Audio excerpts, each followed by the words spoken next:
Je suis convaincue que si chaque femme, en fait, se libère de son personnage blessé pour se reconnecter pleinement à son axe, à son potentiel, à ses talents, en fait, qu'elle se reconnaisse vraiment dans sa vérité et qu'elle se réalise pleinement, ben, en fait, on peut changer à nous toutes, toute une génération, en fait, et donc le monde de demain pour nos enfants. Parce que, honnêtement, être parent, c'est un des meilleurs rôles, mais aussi un des plus challengeants. Je suis maman, donc je galère comme tout le monde, etc.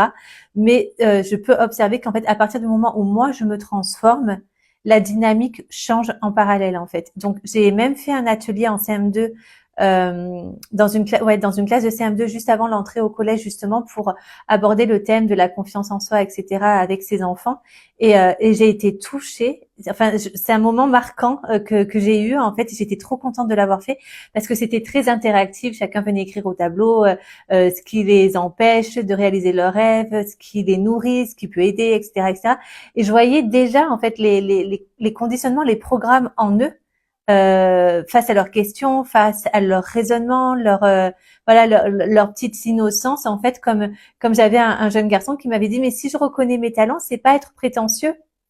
Tu vois jusqu'où ça peut aller en fait. Donc ça a ancré en fait le fait d'œuvrer chez la femme en fait transforme tout le reste autour d'elle. Parce qu'en fait agir sur les enfants c'est bien, mais quand ils rentrent chez eux en fait tout est les enfants ils sont en mimétisme, ils absorbent en fait l'environnement, les schémas. Mais moi j'ai transmis des choses de mes anciens mécanismes etc.